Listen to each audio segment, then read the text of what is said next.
estar allá presencialmente, pero en el nombre de Jesús esperamos que próximo. Así que, hermanitos queridos, quisiera en esta mañana continuar con la serie de exhortaciones que habíamos comenzado ya en el libro de profeta Isaías.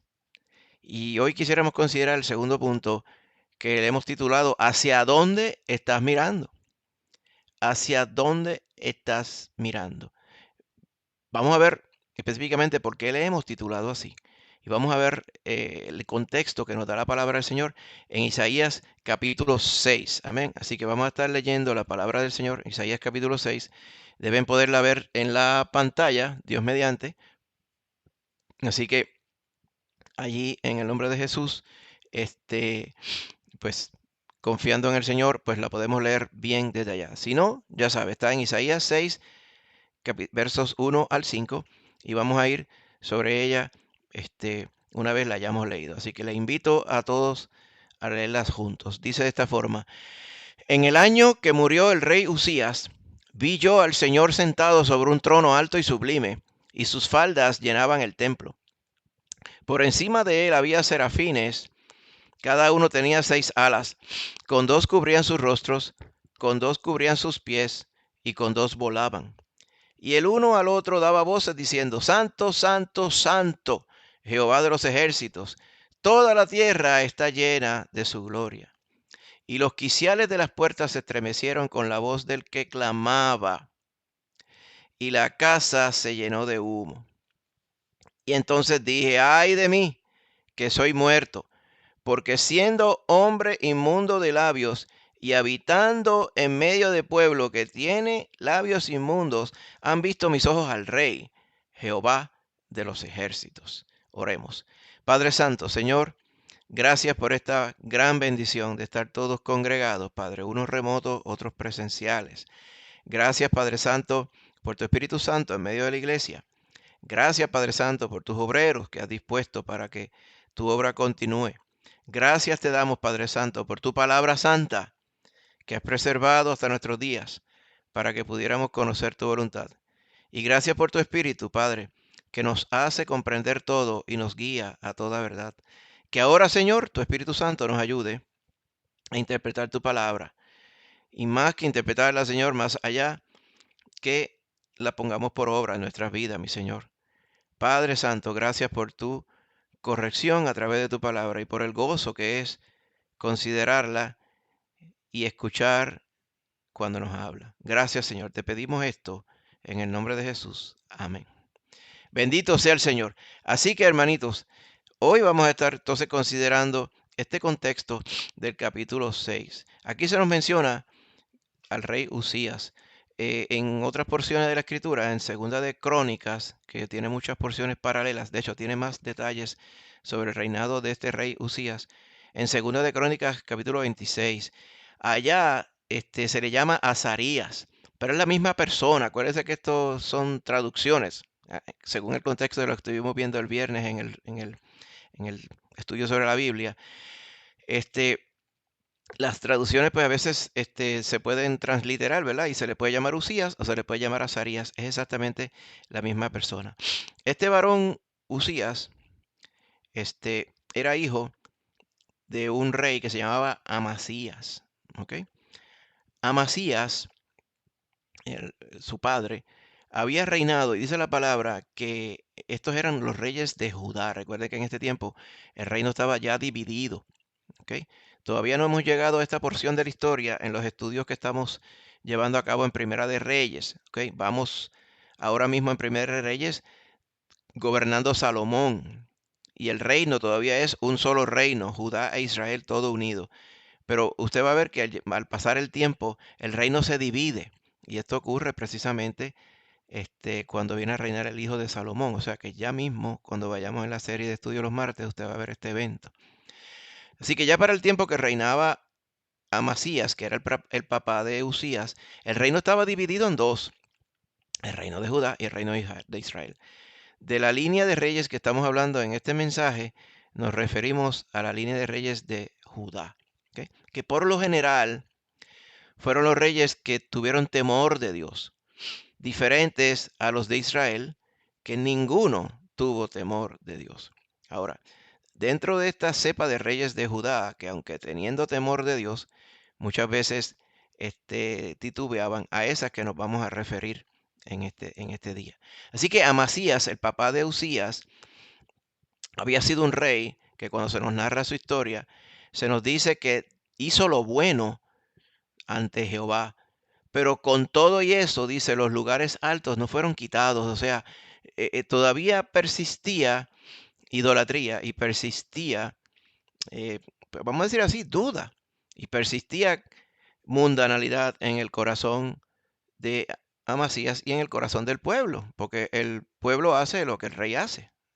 Así que pasó el tiempo y cuando eventualmente Amasías, pues progresó en su reinado, se enorgulleció porque Dios le había dado victoria sobre los edomitas y él pensó que ahora él se iba a dedicar a conquistar inclusive al reino de Israel. Y a pesar de que el Señor le dijo que no lo hiciera, pues él persistió en hacerlo y perdió la batalla contra Israel. ¿Ok? De ahí en adelante, unos enemigos lo matan. Y por eso es que viene entonces a reinar su hijo Usías. ¿Ok? Aquí que entra Usías. Usías reinó 52 años, ¿ok? En el trono de Judá. Y fue un buen rey. Solamente a través de Usías se pudo entonces tener mucha paz en Judá. Se pudo tener, hablando militarmente, ser poderosos y hablando financieramente, ser prósperos. ¿Ok? Eso era lo que todo el mundo quisiera de un rey. Y todo el mundo estaba muy contento y amaban a Usías y tenían gran esperanza en todas las cosas que Usías hacía. Así que el reino de Judá expandió muchísimo y logró muchísimo durante el reinado de Usías. Pero resulta que al final de su vida, ¿ok?, se le subieron los humos a la cabeza nuevamente. Esto ocurre muchas veces con personas que tienen cierto estatus y cierto poder, o sea, que cierta autoridad que Dios le ha dado. Y es triste que se rebelen contra la palabra de Dios, ¿ok?, como lo hizo en el caso de Usías. Usías lo que hizo fue que él pensó que él podía entrar a la casa de Dios y ofrecer sacrificio. ¿Ok? Ustedes bien recuerdan que esto le había costado la vida antes a muchas personas cuando pensaban que podían hacer lo que solamente los sacerdotes podrían. Así que él dijo que él quería ofrecer el incienso en la casa de Dios y el Señor lo castigó con lepra. Este varón le empezó la lepra ya viejo y cuando murió, murió leproso, lo cual era una vergüenza, porque típicamente, culturalmente, en aquellos tiempos, los leprosos se les consideraba leprosos, se les consideraba castigados. ¿Por qué? Porque ellos habían sido castigados, entendía el pueblo, por su pecado. Y a pesar de que en este caso sí era por su pecado, aun cuando no lo fuera así, no dejaba de ser una vergüenza, porque el leproso tendría que mantenerse apartado de toda la sociedad. Y de hecho, cuando se le entierra, no se le entierra junto a los demás reyes por aquello de haber muerto leproso. O sea que fue una vergüenza para él en el final de su vida. Pues resulta que este rey murió. ¿Ok? Entonces, estoy seguro en el corazón de Isaías y del pueblo, ¿ok?, al ver que el trono de Judá estaba vacío, ¿ok?, y habían perdido un rey que aunque había sido leproso al fin de su vida, había sido un buen rey en general. Ahora estaba entrando ese sentido de desasosiego, porque no sabían qué iría a suceder. Algo similar nosotros pudiéramos ver en nuestros días acá en Puerto Rico, ¿verdad? Aquí estamos hablando de que Judá era próspero económicamente y poderoso militarmente.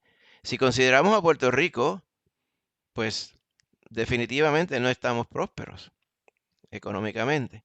Tampoco estamos, eh, vamos a decir así, prósperos espiritualmente, ¿ok? Por toda la mundanalidad y por toda la carnalidad y la apostasía que nosotros sabemos, vemos diario aquí en nuestro entorno, ahora en nuestro día a día.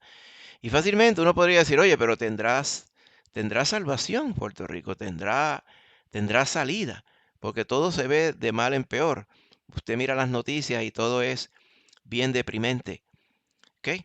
Todo el asunto, todo el aspecto social, parecería que toda la chabacanería y la cafrería estaría dominando a Puerto Rico y parece que está haciendo avances todos los días.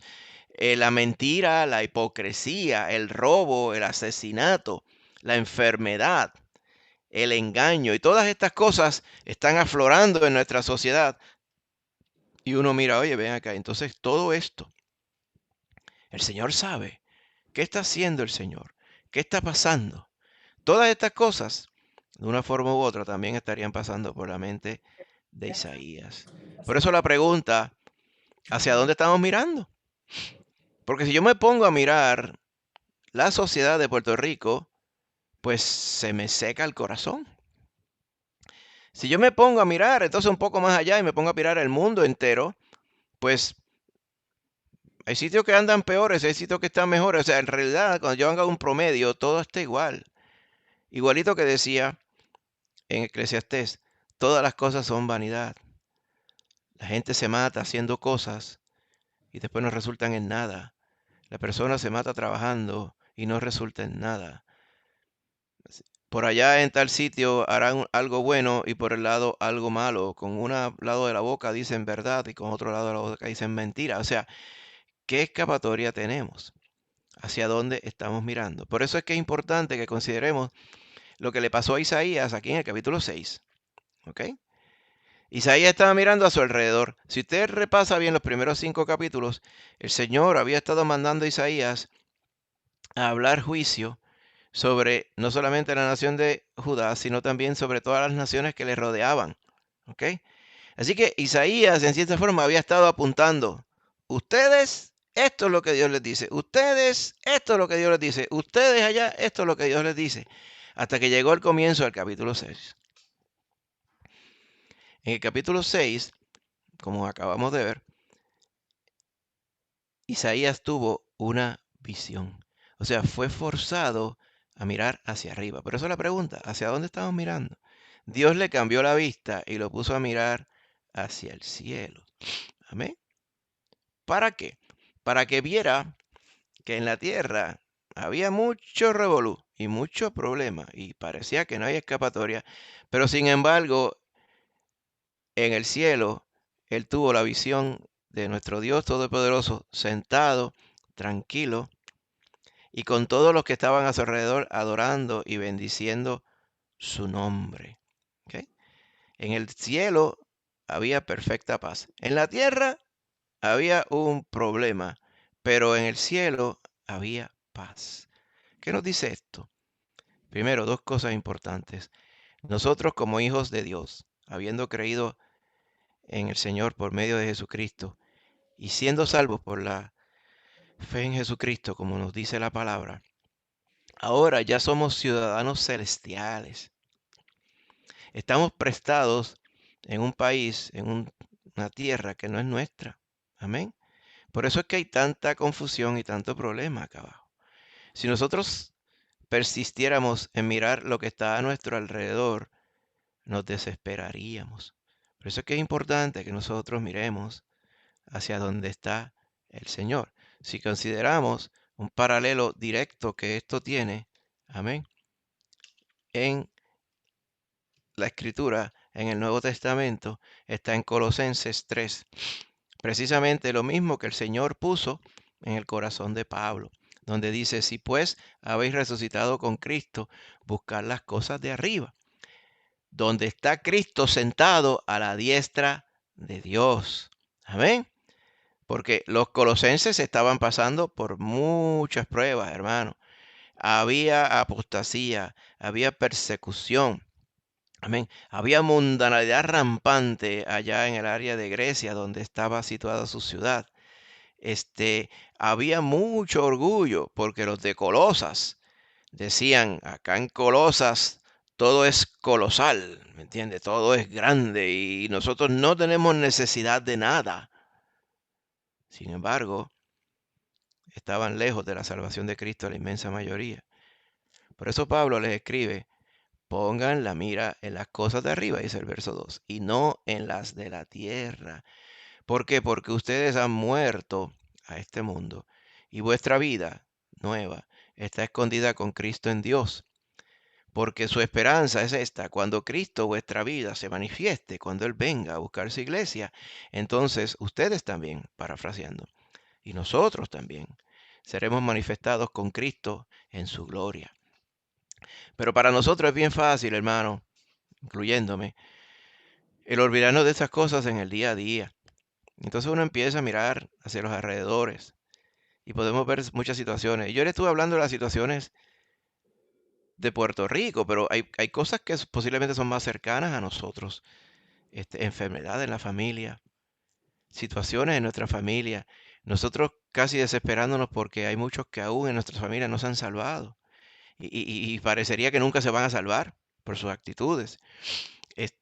Pueden haber situaciones económicas de cerca en nuestros hogares. Amén. O todas juntas, que puede ser, ¿verdad? El Señor las permite para probarnos. ¿Qué debemos hacer cuando estamos en la prueba? Mirar hacia arriba. ¿Hacia arriba a dónde? A dónde está el Señor. El Señor que nos redimió. Amén. El Señor que nos libró de toda condenación. El Señor que está ahora mismo allá, preparando lugar para nosotros. Amén. Como vemos en Juan 14. Bendito sea el Señor. Así que Él fue allá a preparar lugar para nosotros. Como Él le dijo a sus discípulos: no se turbe vuestro corazón, ni tenga miedo, bendito sea el Señor. Así que nuestra esperanza está en los cielos, de donde esperamos al Salvador Jesucristo. Mientras esperamos, hermanos, tenemos que estar confiados en el Señor y cada vez que nos desesperemos, amén, ponga su mirada en el Señor. Amén. El contexto clave de lo que estamos viendo aquí en estos primeros 4 versos donde Isaías vio al Señor. Si usted va a Juan 12:38, lo que se nos dice es que lo que realmente estuvo viendo Isaías, fue el mismo Señor Jesucristo. Hemos dicho en repetidas ocasiones que el Señor Jesucristo es la manifestación del Dios Todopoderoso. Por eso es que uno de sus nombres se llama Emmanuel, Dios con nosotros. O sea, Dios habitó con nosotros, Dios mismo. Así que con solamente el nombre Emmanuel se nos confirma, según la palabra, de que Jesucristo es Jehová Dios hecho hombre. Lo digo así porque hay personas que a veces persisten en diferenciar, pero la realidad es que la Biblia es muy clara respecto a ello.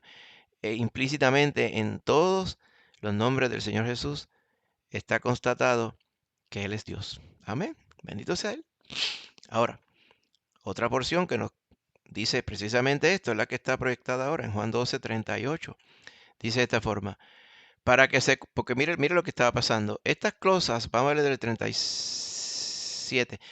Pero a pesar de que había hecho tantas señales delante de ellos, esto era con los judíos, como vemos aquí, no creían en él, para que se cumpliese la palabra del profeta Isaías, que dijo: Señor, ¿quién ha creído a nuestro anuncio? ¿Y a quién se ha revelado el brazo del Señor? Por esto no podían creer, porque también dijo Isaías: cegó los ojos de ellos y endureció su corazón, para que no vean con los ojos y entiendan con el corazón y se conviertan y yo los sane.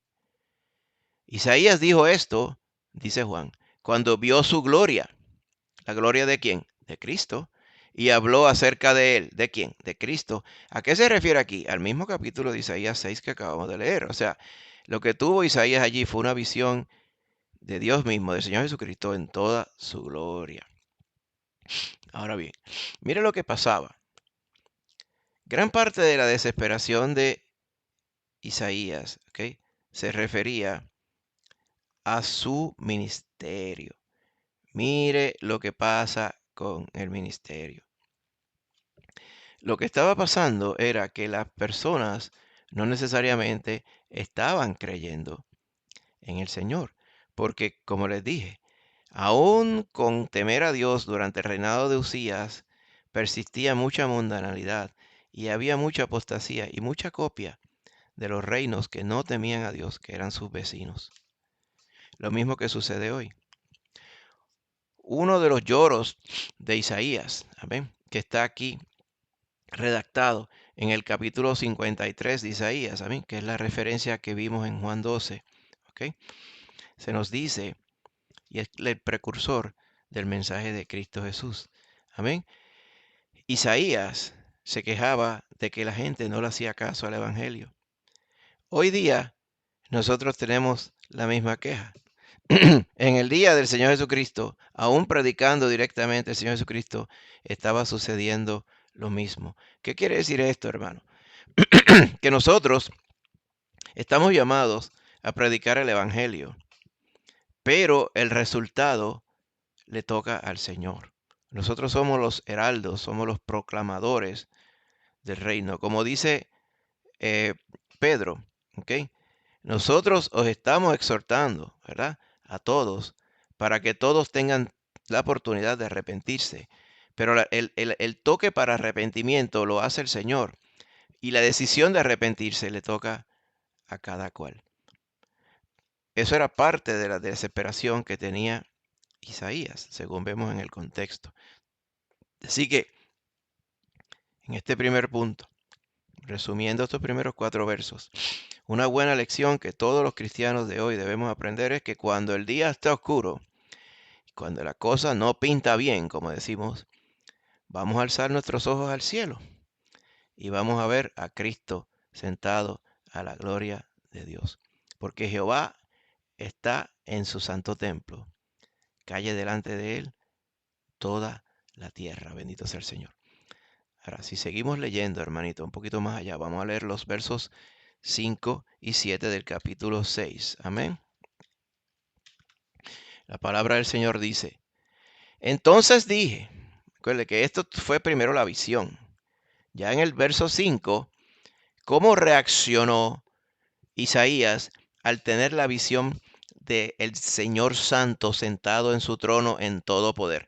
Mientras él veía el revolú de lo que estaba pasando a su alrededor, él veía el comportamiento de la gente, ¿okay? Y todo, se desesperaba. No sabía qué iba a pasar con el reino de Judá, no sabía quién iba a gobernar, no sabía cómo iría a ser ese próximo rey y se desesperaba porque las personas no hacían caso de su exhortación. En el verso 5, después que él tuvo esta visión, se nos dice cómo empezó a reaccionar Isaías. Y se nos dice que él dijo, ¡ay de mí! Porque soy muerto.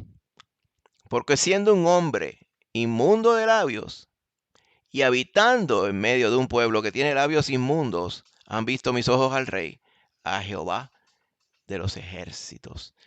La palabra del Señor, en el contexto desde que hablamos del Pentateuco, nos dice que nadie puede ver a Jehová cara a cara y vivir. ¿Por qué? Porque esto es una realidad respecto a nuestro pecado, hermano. Nosotros somos pecadores y nuestro cuerpo imperfecto es el que nos tienta a pecar, como lo vimos allá en Santiago. El simple hecho de tener una naturaleza imperfecta, pecadora, es intolerable para estar delante de la presencia de Dios. Eso es para que usted vea, si le suena exagerado, eso es para que usted vea cuánto aborrece el Señor el pecado. Cuán puro y limpio es todo lo que está delante de su presencia. Isaías sabía esto. Isaías cuando al fin cayó en cuenta que era lo que estaba pasando, dije, ay, yo vi al Señor cara a cara y yo no soy digno de ver al Señor cara a cara. No solamente yo, mi condición es que yo soy un hombre inmundo de labios. Y todos los que viven alrededor mío tienen labios inmundos también. ¿Por qué Isaías prefirió llamarse inmundo de labios?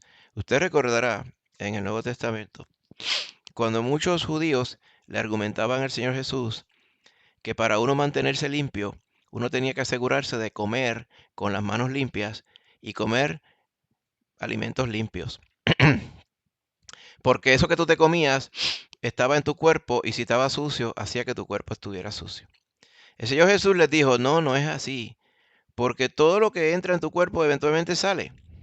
¿Ok? Sin embargo, las palabras que hablas por tu boca, ¿ok?, son un espejo de lo que está en tu alma. Y ellas reflejan y llevan a cabo el mal deseo que está en tu corazón. Así que cuando hablamos, estamos hablando, como dice la palabra, de la abundancia del corazón, habla la boca.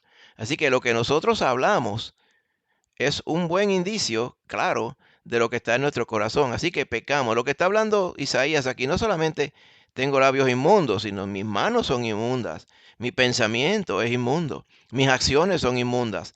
Pero él lo resumió diciendo, tengo labios inmundos y vivo en medio de un pueblo que tiene labios inmundos. Y mira lo que me ha sucedido, que he visto yo al Señor cara a cara. Por lo tanto, mi vida está contada.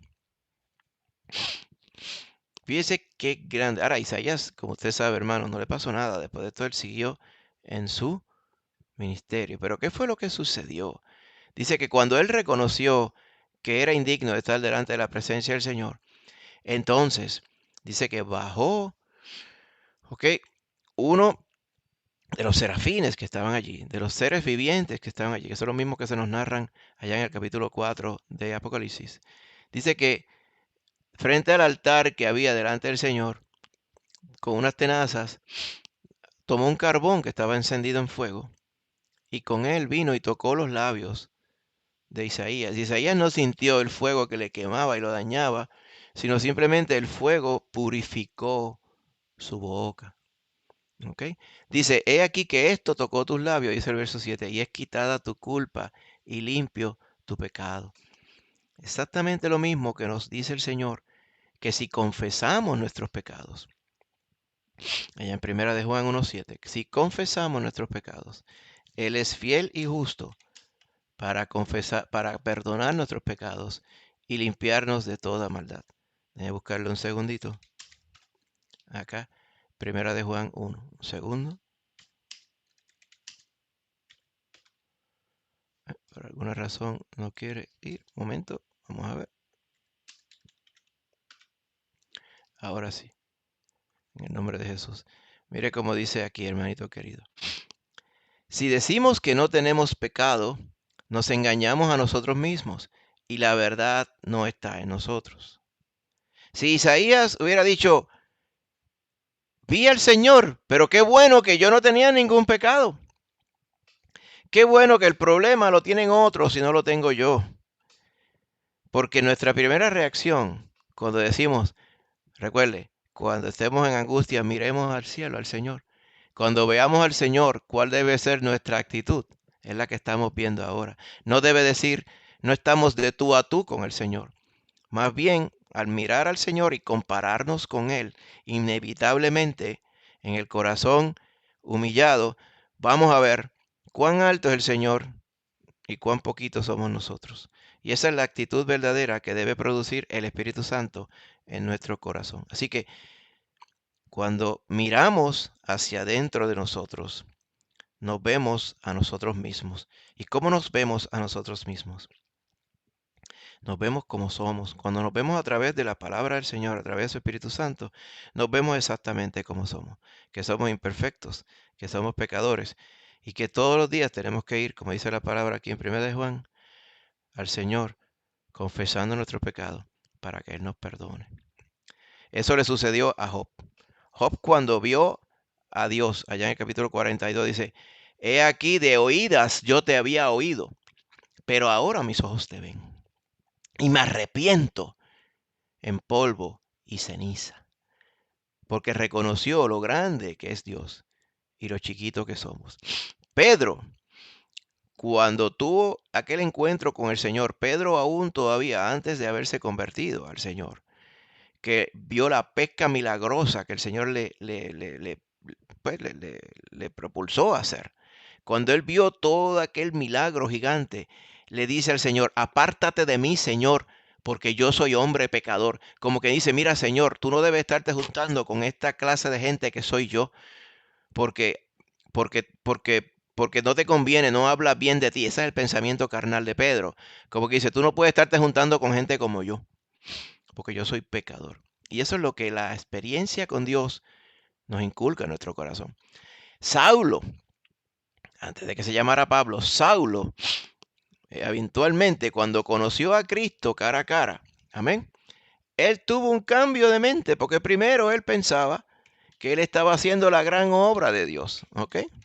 Y si usted va, por ejemplo, al capítulo 3, verso 8, estoy casi seguro, sí, verso 8 de 3, 8 de Filipenses, dice, ciertamente aún estimo todas las cosas como pérdida por la excelencia del conocimiento de Cristo Jesús, mi Señor, por amor del cual lo he perdido todo y lo tengo por basura para ganar a Cristo.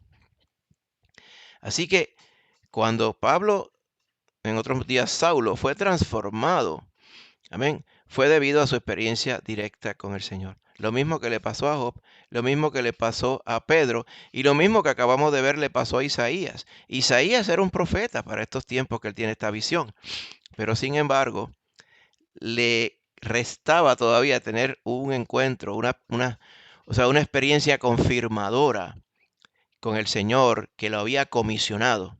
Amén. Tal y como estamos diciendo esta mañana en la escuela bíblica. Ese Señor que lo había comisionado para ser su profeta. Así que, ¿dónde vamos hasta ahora? Cuando estamos angustiados por lo que está en nuestro entorno, miramos al Señor hacia arriba. Amén. Donde está Cristo sentado a la diestra de Dios. Y confiamos que el Señor está con nosotros. ¿A qué nos moverá cuando vemos al Señor en su gloria? Amén. Cuando consideramos que Él nos salvó, cuando consideramos que Él nos sacó de las tinieblas a su luz admirable, eso nos propulsa a mirar hacia adentro. Cuando nos miramos hacia adentro, nos consideramos nosotros mismos, vemos exactamente lo que somos. Así que esto es algo diario, mi hermano querido. Estamos reseñando un poco de esto en el culto de oración pasado, ¿verdad? Hace 3 días. Cuando Isaías en este caso confesó sus pecados, ¿ok? Confesó sus labios inmundos, ¿ok? Que eran producto de un corazón inmundo. Él sabía, el profeta sabía, que él no iba a poder predicar con fidelidad a menos que se preparara y que el Señor lo limpiara. ¿Ok? Eso es importante. Nosotros queremos que el Señor nos use a todos. ¿Ok? Que queremos ser relevantes en la obra del Señor. Para ello tenemos que estar limpios. Entonces nosotros nos ensuciamos todos los días. El Señor nos tiene que limpiar todos los días. Por eso es que tenemos que intimar con el Señor todos los días. Tenemos que mirar hacia adentro nuestro todos los días.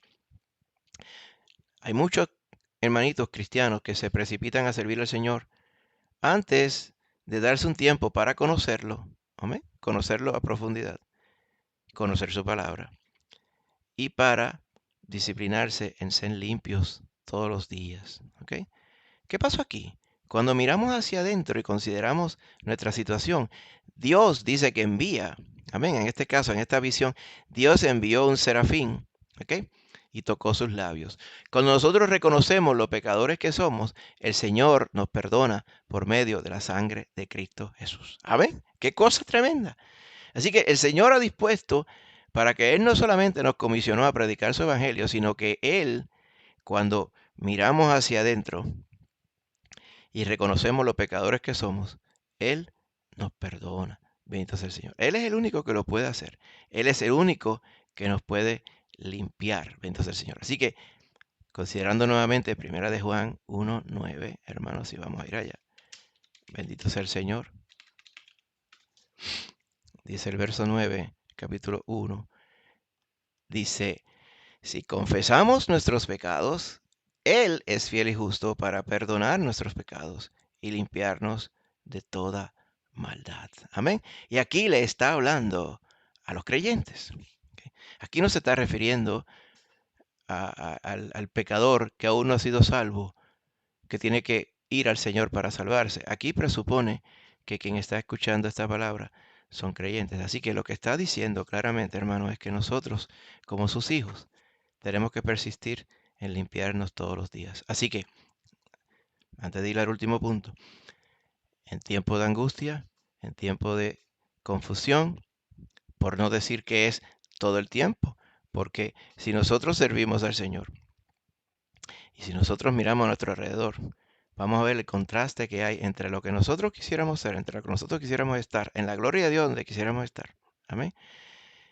Y nuestra realidad. Tanto issue, tanto problema, tanto aquí, que parece que no hubiera tranquilidad, ¿verdad que no? ¿Qué vamos a hacer? Vamos a mirar al Señor. Allá yo considero al Señor. Y donde está el Señor, está la paz. La palabra dice, tú mantendrás en perfecta paz a aquel cuyo corazón en ti persevera, porque en ti ha confiado. Entonces, cuando estamos considerando al Señor, considerando su gloria, considerando su perdón sobre nosotros, considerando cuán bendecidos somos y cuán Él nos ha limpiado, miramos hacia adentro. ¿Okay? Inevitablemente, esa es la reacción, esa es automática. Dice, espérate, ¿cómo yo estoy? Y vemos que somos pecadores. ¿Qué tenemos que hacer? Señor, yo necesito que tú me limpies para yo poder ser tu siervo, para yo poder servirte y para que tú me puedas usar en tu obra. Amén. Ahora, ¿qué otro cambio de vista tuvo Isaías? Si nos consideramos nuevamente, amén, en el capítulo 6 de Isaías, vamos a volver ahora y vamos a leer el verso 8. Amén. Así que después de haber sido purificado Isaías con el carbón que el serafín le puso en los labios, ¿okay? Isaías entonces, después de haber mirado hacia adentro de su ser, entonces miró hacia afuera. Amén. ¿Se fija el orden? Miró al Señor y vio cuán pecador era él, se miró hacia adentro y fue purificado por el Señor. Entonces ahora estaba preparado para mirar afuera. Va viendo.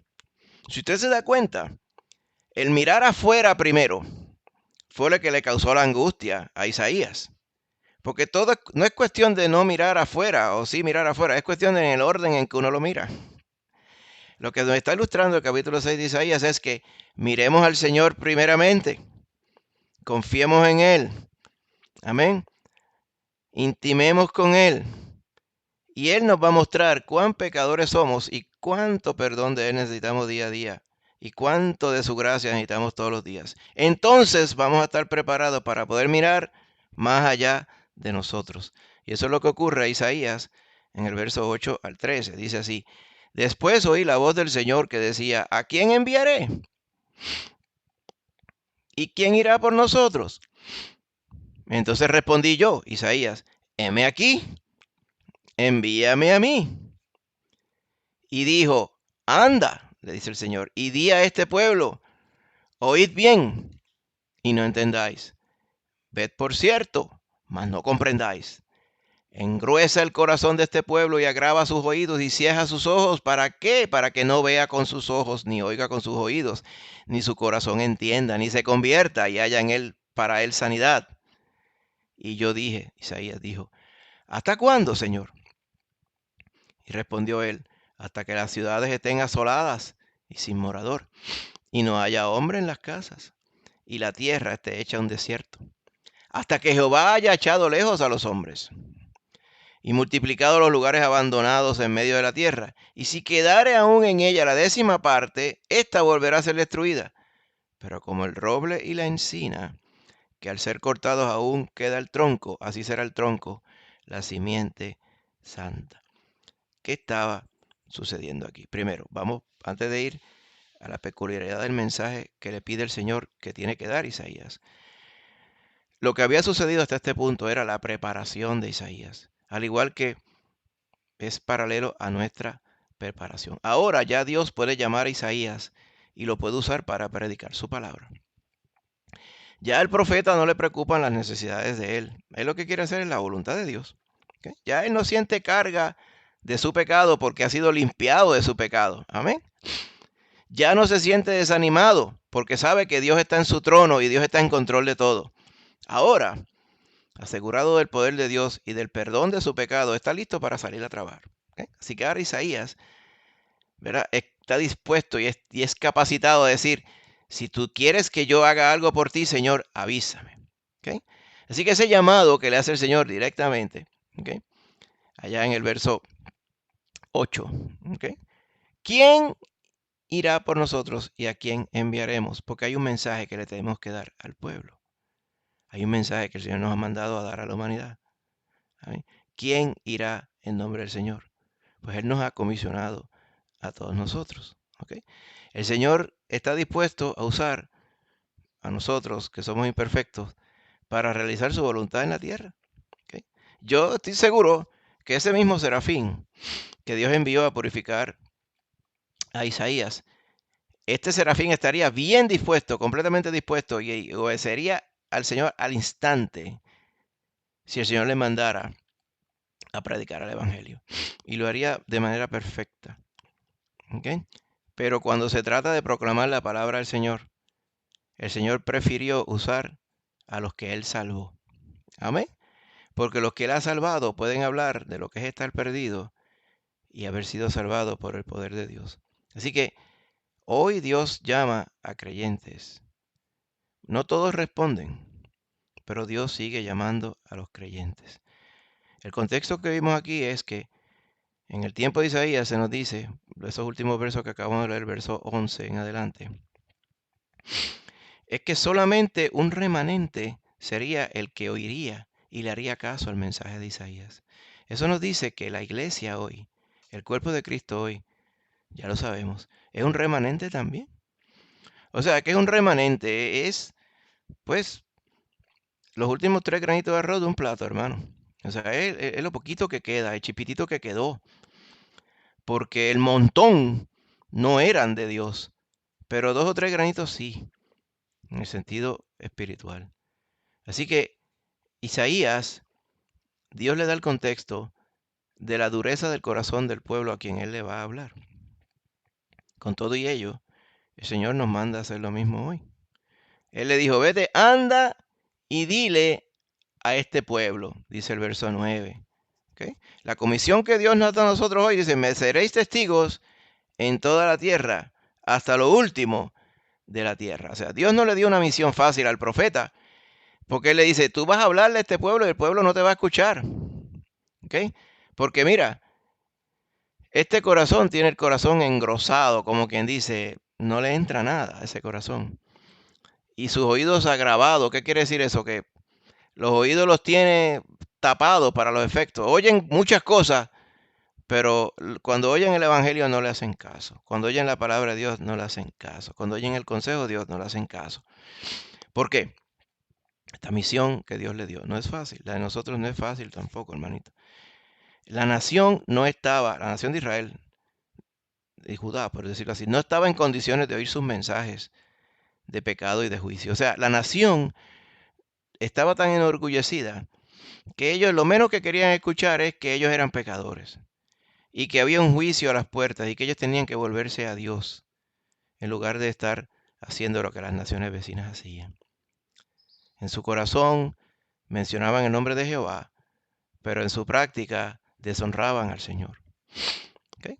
En el capítulo 1 de aquí mismo de Isaías se nos describe eso mismo. O sea, describe a la nación como un cuerpo humano enfermo que estaba cubierto de heridas y cubierto de llagas llenas de pus.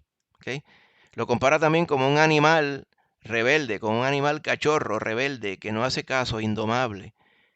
Y es tan bruto, por así decirlo, tan ignorante como para oír a su amo. O sea, lo compara con un animal que no sabe lo que le conviene, que piensa que el amo está allí para hacerle mal. Sin embargo, el amo es el que está allí para hacerle bien. Así compara el profeta al pueblo de Israel en general, ¿verdad? Al pueblo de Dios en aquel entonces. Más adelante, en el capítulo 5, usted recordará, compara a esa misma nación con una hermosa viña. Dice, yo hice todo por mi viña, dice el Señor. La viña siendo su pueblo. Le puse una verja, le puse una torre, le puse cuidado, le eché abono, le eché agua, le corté las hierbas, la podé, le hice cuantas cosas. Y al final, ¿qué pasó? Me dio uvas silvestres. Y el mismo Señor dice, ¿qué haré entonces con esta viña? Juzgad entre mi viña y yo. ¿Será justificable que yo arranque todo y lo bote? ¿Okay? Así que ya Isaías sabía exactamente lo que el Señor le estaba pidiendo hacer. Nosotros como creyentes, hermanos, estamos llamados a predicar. Pero la inmensa mayoría, tiene que estar consciente de esto, la inmensa mayoría a los quienes usted le predica, nunca querrán hacer caso de la palabra del Señor. Pero no por eso nos vamos a desanimar. Recuerda al principio que por no mirar al Señor primero, Isaías se desesperó. Si nosotros no miráramos al Señor, nos desesperaríamos al ver que nadie hace caso de nuestro testimonio, que nadie aparentemente hace caso de nuestras palabras, que se predique y se predique y se predique y se predique y se predique y nadie se convierte. Bueno, eso le sucedió a Isaías, eso le sucedió al Señor Jesucristo, eso se le sucedió a Pablo. ¿Por qué entonces no nos sucederá a nosotros? Amén. Esto no depende necesariamente del que predica. Sí, el que predica, usted, ¿verdad? Estamos hablando de todo. Aquí no estamos hablando de predicadores así de renombre. Estamos hablando de tú y yo como mensajeros del Señor. O sea, somos predicadores del Señor. Somos vividores de su palabra. Amén. Somos ejemplos, cartas abiertas para todos para salvación. Con todo y ello, no harán caso todos los que nosotros quisiéramos hicieran caso. ¿Por qué? Porque hoy en día, en nuestro contexto de Puerto Rico, hermano, aun cuando dijimos, mira, el país tiene crisis financiera y tiene un montón tiene la crisis de la pandemia también. Usted pensaría que estas dos cosas serían suficientes para ablandar el corazón. La realidad es que las crisis no ablandan el corazón de nadie, hermano. Pero sí les crea un falso sentido de superioridad cuando, por ejemplo, hay personas que dicen, pues yo no me siento afectado económicamente y pues yo me siento sano, a mí no me está pasando nada. ¿Ve? Las personas que están en esa condición, como aquí en Puerto Rico, no creen que hay un juicio que está a las puertas. Y por eso es que se hace eco las palabras de Isaías. Nosotros no necesariamente vamos a ver que la gente viene a convertirse. Ahora bien, todos estos versos que acabamos de ver aquí, en los versículos 9 al 10, hermano, donde dice, engruesa el corazón de este pueblo, vean por cierto y no comprendáis, oigan y no entendáis. ¿Ok? Algo similar sucedió con el faraón. Usted recuerda allá en el Éxodo. El Señor dijo, me glorificaré en faraón. ¿Por qué? Porque él sabía que el faraón iba a endurecer su corazón ante plaga y plaga y plaga y plaga. Y cada vez que venía una plaga se demostraba que el verdadero rey de toda la tierra y el verdadero Señor, creador, era Jehová Dios. Pero Faraón seguía endureciendo su corazón. Aquí en el verso 9 y 10 se nos habla que el pueblo de Dios estaba endureciendo su corazón. El pueblo que Dios había escogido. Todo este endurecimiento, hermano, que se nos describe en Isaías 6, 9 y 10, se repite 6 veces en el Nuevo Testamento, hermano. En Mateo 13, en Marcos 4, en Lucas 10, Lucas 8, perdón, Juan 12, que acabamos de ver, en Hechos 28 y en Romanos 11, 8. Si usted quiere ver, por ejemplo, lo que el mismo Señor Jesucristo, Mateo 13, decía sobre estas cosas, usted va a poderlo ver clarito aquí lo que nos dice la palabra del Señor. Dice, por eso les hablo por parábolas, dice el Señor, porque viendo no ven y oyendo no oyen ni entienden, de manera que se cumple en ellos la profecía de Isaías que dijo, de oído oiréis y no entenderéis, y cuando veréis y viendo veréis y no percibiréis. ¿Por qué? Porque las personas han endurecido su corazón para no recibir con agrado la palabra de Dios. ¿Okay? Y esto lo estoy diciendo en el sentido general. Sí sabemos que algunos creerían, hermano. Lo que quiero decir con esto es que nuestra labor de predicar el Evangelio no es una labor que la mayoría va a agradecer. Y no podemos esperar que por multitudes vengan a los pies del Señor, porque van a venir así de poquito en poquito. ¿Por qué? Porque la situación general del mundo es que tiene su corazón endurecido, su corazón abierto a la confusión, su corazón abierto a aquellas cosas que no son palabra de Dios. Así que, ¿qué debo hacer con esto para ir resumiendo? El siervo de Dios, todos nosotros que estamos aquí, debemos proclamar la palabra de Dios sin importar cómo responda la gente. Eso exige gran fe, hermano. Y vuelvo y digo, si viéramos que estamos predicando y nos estamos angustiando y nos estamos desesperando, es porque no estamos mirando al Señor arriba. Amén. Primero miremos al Señor, luego mirémonos nosotros y luego miremos la necesidad y sigamos predicando a esta necesidad del mundo. Amén. Ahora, fíjate lo que pregunta Isaías. Isaías hizo una gran pregunta, dijo, Señor, ¿hasta cuándo yo tengo que predicarle a gente que no quieren hacer caso? ¿Cuánto tiempo entonces nosotros debemos predicar y esperar que la gente no haga caso? El Señor le contesta, hasta que haya concluido mi juicio sobre la tierra. Básicamente es lo que dice en los versos 11 en adelante. ¿Cuándo concluiría el juicio de Dios sobre la tierra? Bueno, en el contexto de Isaías venían dos juicios. Primero, el pueblo eventualmente iba a ser llevado cautivo a Babilonia. Amén.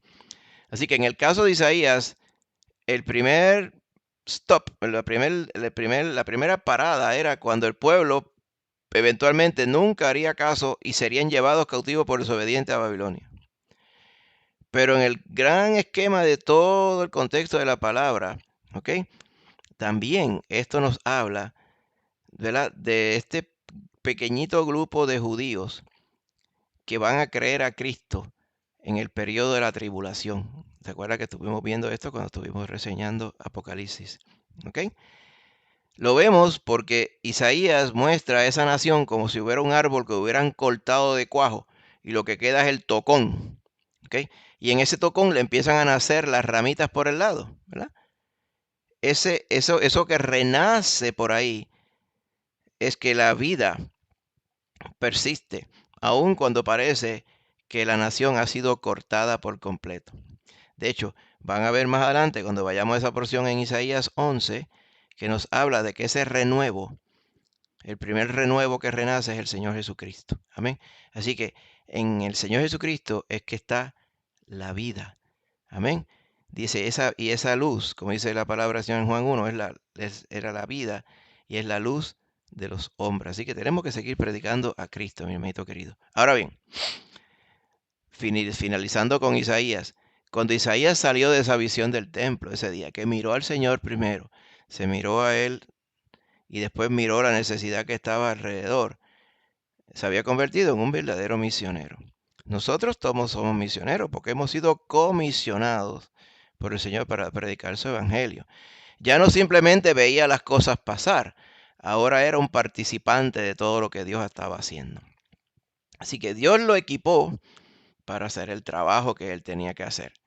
Vio al Señor, se vio a sí mismo y entonces vio la necesidad que estaba fuera. Así que cuando él supo que Dios estaba en su trono y que le había llamado y le había comisionado, él estaba listo para predicar la palabra del Señor y serle fiel.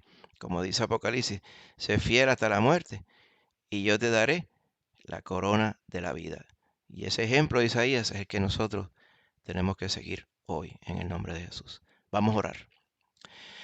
Señor Padre Santo, estamos delante de ti en esta mañana. Gracias por esta gran bendición de habernos podido juntar todos, Señor, algunos presencialmente, otros remotamente.